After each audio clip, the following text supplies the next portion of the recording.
यह जो भगवान का और हमारा जन्म है, इसकी बात आगे और भगवान कहेंगे। अजो बहुनी में व्यतीतानि जन्मानि तव चार्जुन, हे अर्जुन तुम्हारे मेरे अनेक जन्म हो चुके हैं। तानि अहम वेद सर्वाणी, तानि सर्वाणी अहम वेद, मैं सब उनको जानता हूं। लेकिन न त्वं वेत्थ परंतप, लेकिन हे अर्जुन तुम उनको नहीं जानते। यही फर्क है। देखो महाराज, अब भगवान बताते हैं भगवान का जन्म कैसा होता है, और आगे जाके कहेंगे जिसने इस भगवान के जन्म को समझ लिया है उसका जन्म कभी नहीं होगा। कितनी महत्व की बात है। अजोपि सन्नव्ययात्मा भूतानाम ईश्वरोपि सन्, प्रकृतिम स्वाम अधिष्ठाय संभवामि आत्म मायया। देखो, संभवामि सम्यक भवामि, आई मैनिफेस्ट माई सेल्फ। कहते हैं पहली बात अजहा अपि, हालांकि मेरा जन्म हुआ ही नहीं। आगे कहते हैं अव्ययात्मा अपि, और मुझ में कोई भी परिवर्तन नहीं आया। और भूतानाम ईश्वरः अपि सन्, और मैं सभी भूत मात्र का नियंत्रण करने वाला ईश्वर हूं। तीन बातें बताई। तो भगवान क्या है? जिनका जन्म नहीं हुआ, जिनमें कोई परिवर्तन नहीं हुआ, जिन्होंने इन संपूर्ण जगत को ऐश्वर्य से अपने काबू में रखा है, ऐसा जो परमात्मा है। प्रकृतिम स्वाम अधिष्ठाय, मैं अपने प्रकृति को अपने कंट्रोल में रख करके संभवामि आत्ममायया, मैं अपनी माया के माध्यम से जगत में प्रकट हो जाता हूं। देखो, अब इसमें का एक एक चीज समझने की बात है। इसको समझने के लिए एक दो उदाहरण जरा अच्छे रहेंगे। एक जो शास्त्रों के उदाहरण है वो हम आपको देंगे, फिर अपना पब्लिक का उदाहरण देंगे तो जल्दी समझ में आएगा। जब सूर्य पानी में प्रवेश करता है, या जब हम दर्पण के सामने खड़े हैं तो हमारा चेहरा दर्पण के अंदर प्रवेश करता है, तभी तो हमको दिखता है ना। तो ये सूर्य का पानी में प्रवेश जैसा है, या हमारे चेहरे का दर्पण में जिस प्रकार का प्रवेश है,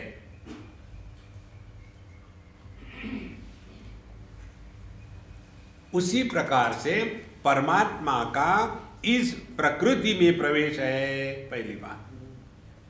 अब देखो कैसा प्रवेश हो गया। ये प्रवेश कैसा है?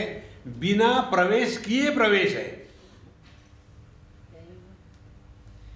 बिंब और प्रतिबिंब, प्रतिबिंब तो बिंब के जैसा ही होता है ना, लेकिन प्रतिबिंब के अस्तित्व के लिए अनेक प्रकार के परिस्थिति चाहिए। दर्पण चाहिए, दर्पण साफ सुथरा चाहिए, वो स्टेडी चाहिए, उसके सामने अपना चेहरा चाहिए, अपने चेहरे पर प्रकाश होना चाहिए, और अपनी आंखें खुली होनी चाहिए, तब जाकर के दर्पण के अंदर का प्रतिबिंब दिखेगा, नहीं तो नहीं दिखेगा। देखो, तो दर्पण का प्रतिबिंब जो है उसमें और हम में क्या फर्क है? एग्जैक्टली दिखने को वैसे ही है। और ये दर्पण में जो प्रतिबिंब है उसका संपूर्ण अस्तित्व अपने बिंब माने अपने चेहरे पर अवलंबित है। यदि दर्पण हटा दिया जाए तो प्रतिबिंब कहां गया? दर्पण हटा दिया, प्रतिबिंब चला गया। हाँ, फिर मेरा चेहरा भी चला जाएगा क्या? चेहरा जोंगते हो। तो परमात्मा का जन्म वैसे ही है जैसे प्रतिबिंब का जन्म एक दर्पण में होता है। अजोपि सन माने जन्म हुआ सा लगता है। अजोपि सन। आगे अव्ययोपि सन। अब यह जो दर्पण में प्रतिबिंब हुआ, समझो दर्पण कॉरुगेटेड है तो प्रतिबिंब टेढ़ा मेढ़ा दिखेगा, तो उसके द्वारा क्या जो बिंब है अपना चेहरा है उस पर कोई प्रभाव पड़ा? नहीं। समझो हमारा प्रतिबिंब पानी में पड़ा है और पानी को हिलाया थोड़ा सा, तो प्रतिबिंब हिलता हुआ टूटता हुआ दिखता है, लेकिन क्या वो प्रतिबिंब टूटता है? वो दिखता है टूट रहा है, लेकिन टूट नहीं रहा है। क्यों नहीं टूट रहा? क्योंकि प्रतिबिंब नाम की कोई वस्तु है क्या? नहीं तो आपने अपना चेहरा देखा बकेट में और फिशिंग नेट लेकर के ऐसा करके निकाल के ले आए बाहर, ऐसे नहीं होता। देखो संतो, अव्ययात्मा माने एक परमात्मा उपाधि के कारण अनेक सा बना, ये कहने का तात्पर्य।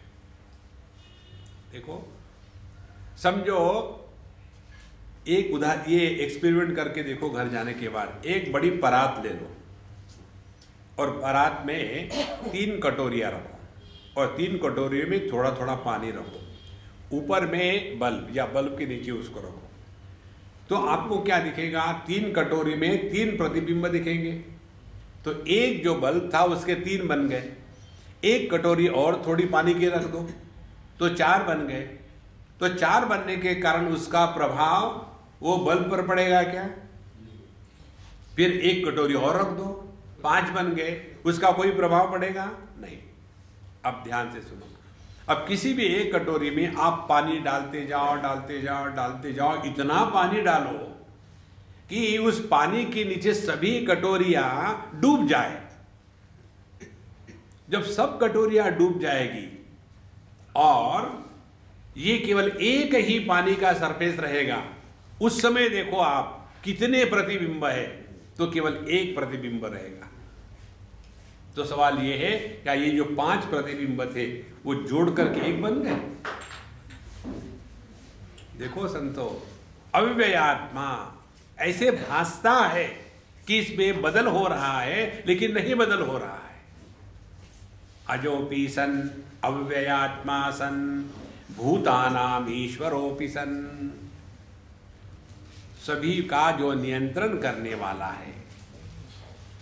अग्नि की उष्णता जिसके कारण है, पानी की द्रवता जिसके कारण है, वायु की गति जिसके कारण है, पृथ्वी का काठिन्य जिसके कारण है, वह जो तत्व है सभी का नियंत्रण करने वाला।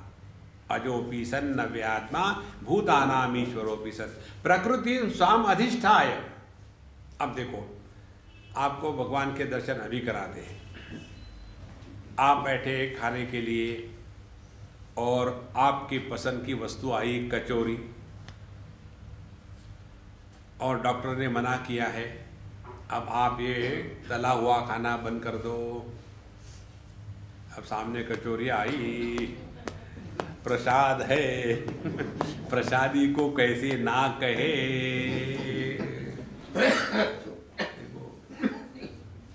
और यदि आपने चाहे कुछ भी हो जाए, नहीं खाना माने नहीं खाना, इसका अपना अनुभव देखो। जब आप अपने आप पर नियंत्रण रख करके जीते हो तो कितना आनंद होता है। देखो, माने जब हम अपने इंद्रियों के गुलाम हैं तो जीव है, इंद्रियों के स्वामी हैं तो ईश्वर है। देखो, हमको किसी ने बेवकूफ कहा, हम गुस्से हो गए।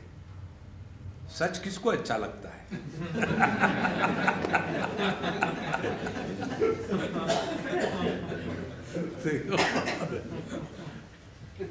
इसीलिए हम अपने इंद्रियों के गुलाम हैं, मन के गुलाम हैं। देखो, जब हम अपने इंद्रिय मन बुद्धि इन पर पूरा नियंत्रण कर लेते हैं तो उसी को कहते हैं ऐश्वर्य, ईश्वरत्व। तो अजोपि सन नव्यात्मा भूतानाम ईश्वरोपि सन प्रकृतिम स्वाम अधिष्ठाय। मैं अपने प्रकृति को अपने नियंत्रण में रख करके संभवामि आत्ममायया, मैं अपने मर्जी से इस दुनिया में आता हूं। देखो,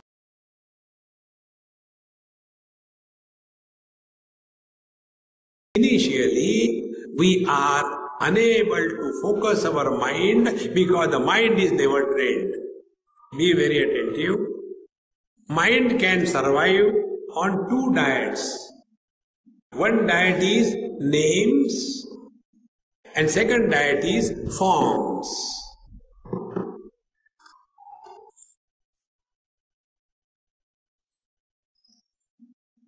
If the mind is exposed to utter silence, the mind dissolves.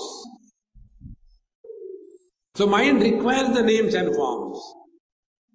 So we have to take help of the names and forms and yet go beyond the mind. And for that purpose we begin. We have the form of the Lord. Bhagavan Krishna is there. So the mind has some anchor to hang upon. It is necessary. And after we get the hang of it, how to fix our mind to a particular form, the moment that form comes in front of us, the mind becomes still. Still, steady, non-sleeping, alert, quiet mind is the source of all wisdom. It's not difficult. Similarly, if you have the mala in your hand, the mala is used for training our mind so that the mind can be available to us. So in our spiritual practice, we start from religion and there we are told, chant Lord's name. So when we train our mind, hand and the speech to synchronize, try this thing. For example, let's take a short mantra, Hari Om. Take the mala in the hand, keep this tarjani away, and then with every beat that you chant, pull the beat towards you. So this beat pulling is one action, chanting by the mouth is another action, and the mind is in that third thing. These three things must be synchronized. So what we do, take the mala, Hari Om, Hari Om, Hari Om, Hari Om. Develop this synchronization. This is the first step. Normally what we do, the chanting,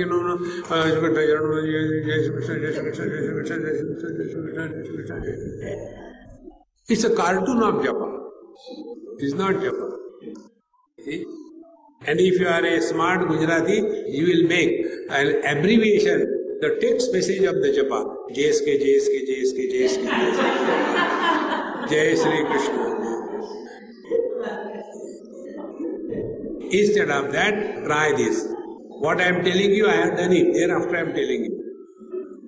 I was also never able to focus mind on anything. So one Mahatma told me in Vrindavan, don't complain, discover your own techniques. And then I saw many people keeping the bag in the hand and the mala inside. So I started for 3 years. Keep the mala and with that start. Hari Om, Hari Om, Hari Om, Hari Om. Then a stage came. When the mala is not there, nothing is there, I am doing my work very effectively. The moment the mind is disturbed, touch the mala and the jap starts. Because synchronization was perfect. See friends, in this manner, we can control the mind by chanting the Lord's name. And as we go deeper and deeper, we still discover new techniques by which we can focus our mind on Him. And that technique is, thereafter, you drop the mala and start synchronizing with your breathing.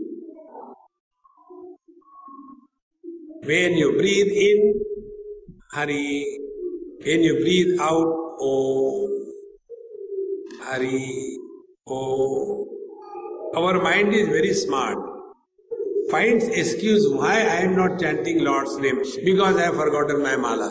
You cannot say with breathing, I have forgotten breathing. No. You have to breathe. And in this manner start. Slowly, your mind will be available to you all the time. Then you will understand the meaning of the mantras of Bhagavad Gita. Bhagavan says, Maya tatamidam sarvam jagadavyakta murtina masthani sarva bhutani nachaham tesho vastita. I, the formless, is permeating the whole world of names and forms. See, friends. And when this knowledge becomes deeper and deeper, then we come to know in our scriptures, truth is indicated in 3 layers. First is attributeless and formless. Nirgun Nirakar. Nirgun Nirakar is not possible for every Tom, Dick and Harry. In 12th chapter, Bhagavan Krishna tells Arjuna this thing. Those who are taking themselves to be the body, they cannot think of God without body.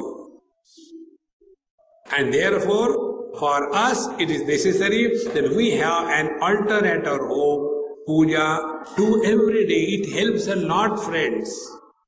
Don't think it is a burden.